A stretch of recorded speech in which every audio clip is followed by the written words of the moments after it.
सीमा, आज भी बस एक ही मछली हाथ लगी, और वो भी इतनी छोटी कि तेरे लिए कुछ बनेगा नहीं, मेरे लिए भी नहीं, बाजार में बेचने लायक भी नहीं है।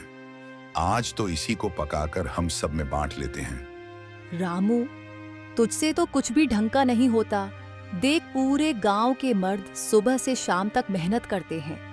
उनकी औरतें अच्छे कपड़े पहनती हैं, गहने सजाती हैं, और इधर मैं हूँ, फटी पुरानी साड़ी में दिन गुजार रही हूँ। दूसरों की औरतें इज्जत से बाजार जाती हैं, और मैं तो शर्म से दरवाजे तक नहीं निकल पाती, बस तेरे कारण। एक गांव में रामू नाम का एक गरीब मछुआरा अपनी पत्नी सीमा के साथ एक टूटी फूटी झोपड़ी में रहता था। वो रोज सुबह मछलियां पकड़ने जाता था, लेकिन कभी कभी ही ठीक से मछली मिलती थी। ज्यादातर दिन तो उसे बस एक दो मछलियां ही मिलती, जिनसे न बेचने लायक कुछ होता, न घर चलाने लायक। फिर भी वो जैसे तैसे उन मछलियों को बेचकर अपने और अपने परिवार का गुजारा करता था। थका हारा और निराश होकर वो अक्सर खाली हाथ घर लौट आता था।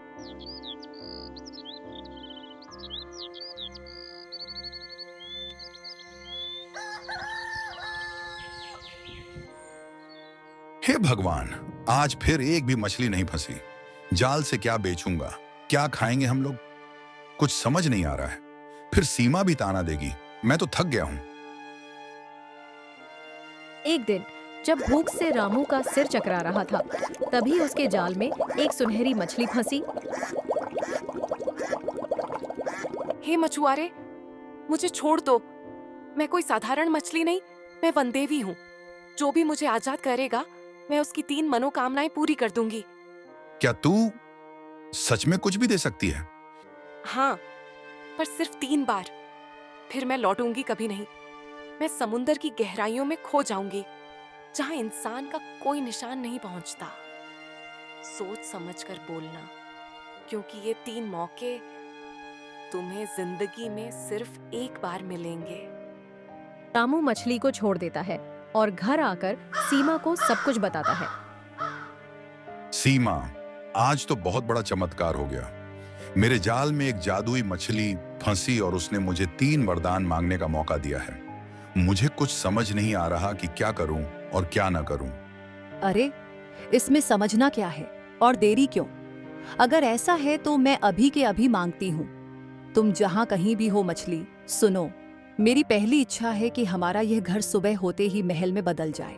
मेरी दूसरी इच्छा है कि हमारे पास सोने हीरे के गहने आ जाएं। और मेरी तीसरी इच्छा है कि हमारे पास खूब सारा पैसा आ जाए। अगली सुबह रामू और सीमा की झोपड़ी की जगह एक आलीशान बंगला खड़ा था। यह देखकर सीमा चौंक गई। रामू, अरे देख, ये सपना है या सच? हमारा टूटा फूटा घर, ये तो जैसे महल बन गया। यकीन ही नहीं हो रहा, क्या सच में ये सब हमारा है? एक बड़ा सुंदर पक्का घर। धीरे धीरे रामू और सीमा अमीर बनते हैं। गांव में उनके चर्चे होते हैं, लेकिन सीमा का स्वभाव बदलने लगता है। सुनो जी, मुझे तो आज भी यकीन नहीं होता कि हम लोग इतने अमीर बन गए हैं। पहले जहां पैसों की तंगी थी, वहीं अब तो मैं पैसों पर ही सोती हूँ। रोज घी लगी रोटी खाते हैं हम लोग। और सोचो, वो भी एक समय था जब हम सिर्फ एक वक्त का खाना खा पाते थे। ये सब उस जादुई मछली का कमाल है। सीमा, उसने मुझे ये वरदान दिया है, लेकिन साम कहाँ है कि इसका जिक्र किसी से मत करना। अगर किसी को पता चला तो उसका जादू हमेशा के लिए चला जाएगा। इसलिए सीमा, ये बात हमारे दिल में ही रहे, किसी को भी मत बताना। अरे बाप रे, इतने सारे गहने, इतना पैसा! मुझे तो अभी तक यकीन ही नहीं हो रहा। अब देखना, पूरे गांव में मेरी शान कैसे बढ़ेगी। सब औरतें जल जल कर रह जाएंगी मुझसे। कल जब ये सब पहनकर निकलूंगी ना, तो सबकी आंखों में सिर्फ जलन ही जलन होगी।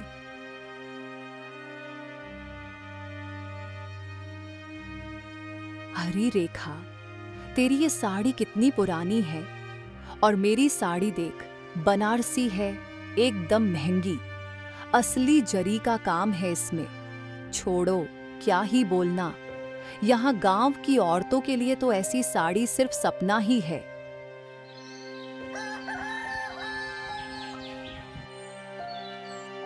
अरे गीता, ये झाड़ू भी ढंग से नहीं लगाई तूने। तेरी ये मैली साड़ी देख के ही समझ आ जाता है। अब तू गांव की गंदगी के साथ अपनी गरीबी की बदबू भी मेरे महल में फैलाएगी क्या?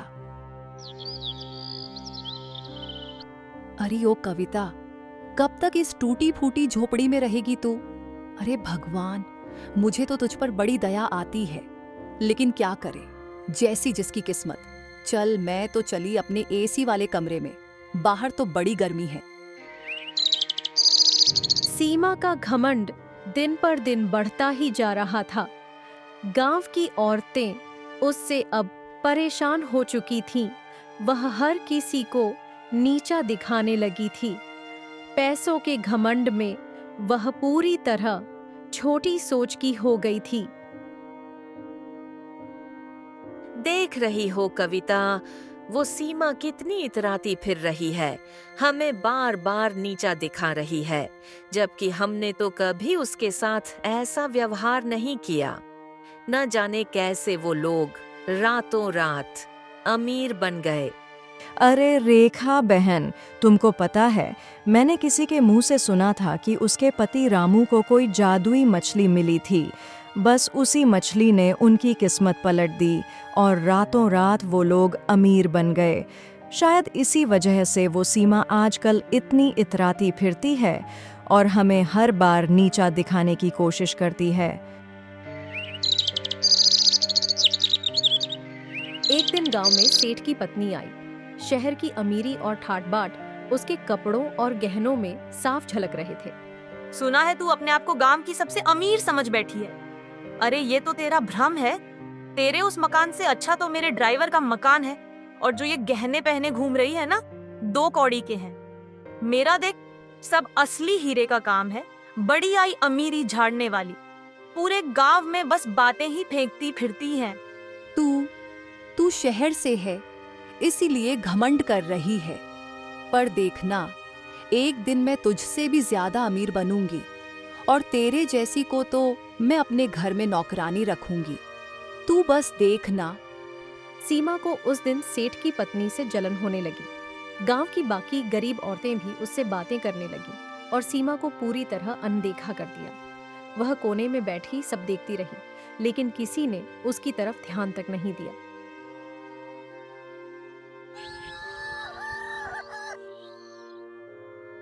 उस रात सीमा को नींद नहीं आई। उसकी आंखों में बस वही अमीर औरत और बाकी औरतों की हंसी मजाक गूंजते रहे। अचानक वह करवट लेकर उठी और रामू को झकझोर दिया। रामू, हमें मछली को फिर से पकड़ना होगा। क्या पता उसके पेट में और भी सोना हो, और भी वनदेवी छिपी हो। सीमा, मछली ने कहा था, 3 बार ही और फिर कभी नहीं। सीमा, इतनी लालच मत करो। जितना है उतना ही हमारे लिए बहुत है। मुझे फर्क नहीं पड़ता। मैं दुनिया की सबसे अमीर औरत बनना चाहती हूँ। वो मछली हमें फिर से सब कुछ दे सकती है। सीमा जबरन रामू को तालाब तक ले जाती है। अरे ओ जादुई मछली, बाहर निकल। आज तुझे मेरी और इच्छाएं पूरी करनी होंगी। जल्दी बाहर आ। मुझे सोना चाहिए, मुझे दुनिया चाहिए। अब की बार तेरे अंदर जो भी है वो दे दे मुझे। मैंने कहा था आप मत आना, पर फिर भी आए। तुम्हारा लालच तुम्हें बहुत भारी पड़ेगा। अगले ही पल आकाश में काले बादल छा जाते हैं। रामू और सीमा का महल धीरे धीरे मिट्टी में बदलने लगता है। सब कुछ वापस पहले जैसा हो जाता है। फिर से वहीं टूटी झोपड़ी, खाली थाली, सूखा चूल्हा और आंखों में पछतावे के आंसू। नहीं, ये सपना नहीं हो सकता। सब कुछ चला गया, सब कुछ। बारिश अब थमने का नाम नहीं ले रही थी। आकाश से गिरती बूंदें मानो रामू के जीवन की हर खुशी को धोकर ले जा रही थीं। सीमा, देखा ना, ज्यादा लालच का नतीजा क्या हुआ। मैंने तुम्हें हमेशा समझाया, हमेशा मना किया, लेकिन तुमने मेरी एक भी बात न मानी। अब देखो, ये बरसात का मौसम और हमारी टूटी झोपड़ी, जहां से चारों तरफ पानी ही पानी अंदर आ रहा है। मुझसे गलती हो गई जी। आज मेरी गलती की सजा आप सब भुगत रहे हैं। मुझ में लालच आ गया था और पैसों का घमंड भी। बस अब तो फिर किसी चमत्कार की ही उम्मीद है। चलिए चलते हैं यहाँ से, नहीं तो पानी अंदर भर जाएगा और हम निकल नहीं पाएंगे। एक समय था जब रामू और सीमा सोने की मछली से अमीरी की सीढ़ी चढ़ रहे थे, और आज वही दोनों बारिश में एक टूटी हुई झोपड़ी की तलाश में दर-बदर भटक रहे थे। जिस तालाब से मछली मिलती थी, अब वो भी कीचड़ बन चुका था, और रामू समझ गया कि किस्मत की बारिश हर छत पर नहीं बरसती।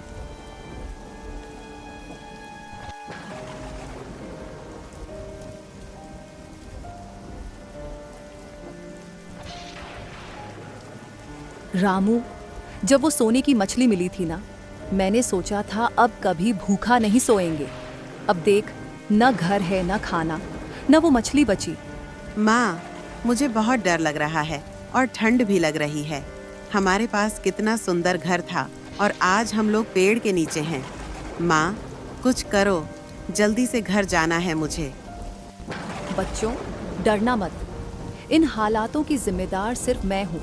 हाँ, सिर्फ मैं पैसों के लालच में अंधी हो गई थी, जबकि वो तो भगवान का दिया हुआ वरदान था। हे भगवान, मुझसे ये कैसी गलती हो गई। अब क्या करें, कहाँ जाए? हमें वो मछली भगवान ने आजमाने के लिए भेजी थी। हमने उसे भी बाजार की चीज समझ लिया। अब वो नहीं है, और शायद हमारी किस्मत भी नहीं। हमारी किस्मत हमने खुद ही खराब की। सुनो सीमा, मैं कुछ खाने को मांग कर लाने जा रहा हूँ। तुम बच्चों का ध्यान रखना। रामू ने सीमा और बच्चों को पेड़ के नीचे बैठाया और मदद मांगने गांव चला गया। काका, कुछ खाने को दे दीजिए। अगर आपके पास एक छाता हो तो वो भी दे दीजिए। मेरे बच्चे और सीमा बारिश में भीग रहे हैं। थोड़ी मदद कर दीजिए काका। मैं आपका एहसान जिंदगी भर नहीं भूलूंगा। अरे, तू तो रामू है ना, वही जिसकी बीवी गांव भर में अपनी अमीरी का रौब जमाती फिरती थी। क्या हुआ, सब खत्म हो गया ना? मुझे तो पहले ही लग गया था। दूसरों का मजाक बनाकर और घमंड दिखाकर कोई खुश नहीं रहता। आ गए ना आज रास्ते पर। हाँ काका, वही मछली मेरी सबसे बड़ी भूल बन गई।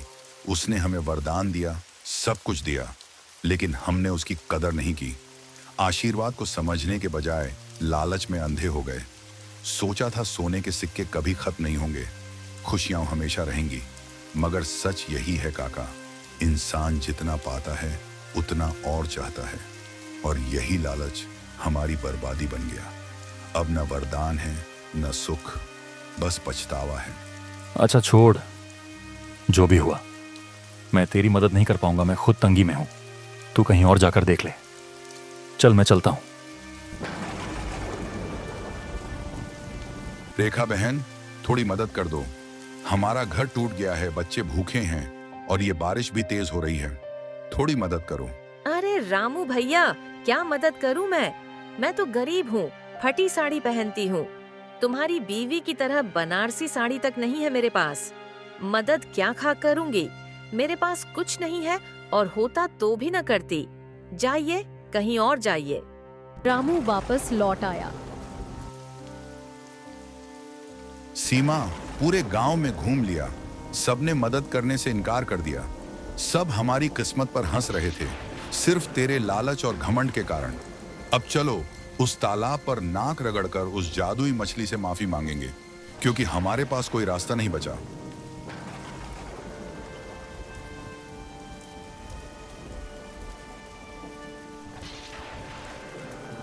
हे जादुई मछली, मुझसे बहुत बड़ी भूल हो गई। मुझे माफ कर दो। मैंने आपके आशीर्वाद को वरदान नहीं, बल्कि बस एक साधारण वस्तु समझ लिया। हे देवी, मुझसे गलती हो गई, मुझे क्षमा कर दो, मुझे क्षमा कर दो। हाँ जादुई मछली, माफ कर दो हमें। हमसे बहुत बड़ी भूल हो गई। आज समझ आ गया मुझे कि अगर भगवान आपको कुछ देते हैं तो उसकी कदर करनी चाहिए, क्योंकि वो हर किसी को ऐसा आशीर्वाद नहीं देते। हम लोगों को इस बात पर गर्व करना चाहिए था, लेकिन हमने घमंड किया और पाने की ख्वाहिश रखी, मेहनत नहीं की।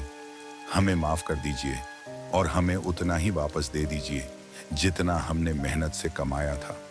हाँ जादुई मछली देवी, मेरे मम्मी पापा को माफ कर दीजिए। देखिए ना, इस बारिश में बहुत ठंड लग रही है। एक गलती तो भगवान जी भी माफ कर देते हैं ना, आप भी माफ कर दीजिए ना। जहाँ से मछली मिली थी वहाँ से अब एक रहस्यमयी रोशनी आ रही थी, जैसे कोई दया की पुकार सुन ली गई हो। रामू और सीमा, मेरा यहाँ प्रकट होना सिर्फ और सिर्फ इन मासूम बच्चों के लिए हुआ है, क्योंकि माँ बाप की गलती की सजा बच्चे क्यों भुगतें? ये ना समझ है, लेकिन तुम लोग समझदार हो, इसीलिए मैं तुम्हें एक सबक देती हूँ। लालच से कुछ हासिल नहीं होता, और जो हासिल है वो भी चला जाता है। और इंसान लोभी होता है, उसको जितना भी मिले कम ही लगता है। इसीलिए ईमानदार रहोगे तो सुख के दिन हमेशा रहेंगे। घमंड और लालच करोगे तो सब बर्बाद हो जाएगा। अब मैं तुम्हें उतना ही दूंगी जितना तुम्हारे पास था। अब मेहनत से आगे बढ़ो और ईमानदार रहना। तथास्तु। रामू और सीमा को आशीर्वाद और सबक देकर मछली गायब हो गई। इसके बाद अचानक रामू के पास कुछ पैसे आ गए। उसने मछली को धन्यवाद किया और वहां से आ गया।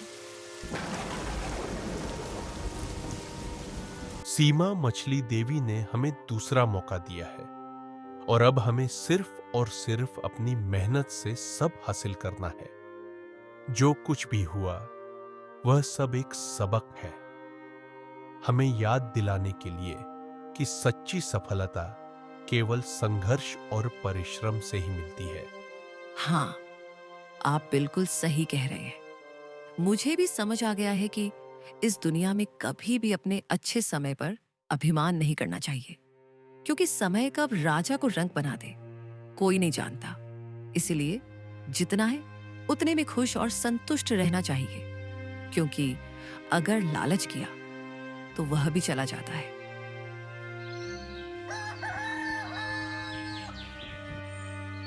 अगली सुबह उसने उन पैसों से कुछ राशन खरीदा और एक छोटा सा घर तैयार किया। फिर रामू और सीमा ने मिलकर काम करना शुरू किया और रोज मछली देवी को याद कर उनसे माफी मांगते रहे।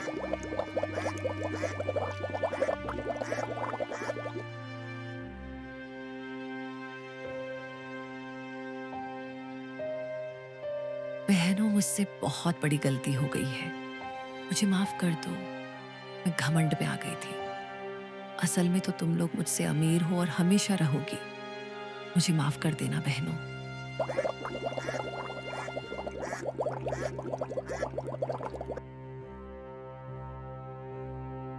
नमस्ते दोस्तों, मैं हूं निधि। अगर कहानी पसंद आए तो लाइक जरूर करें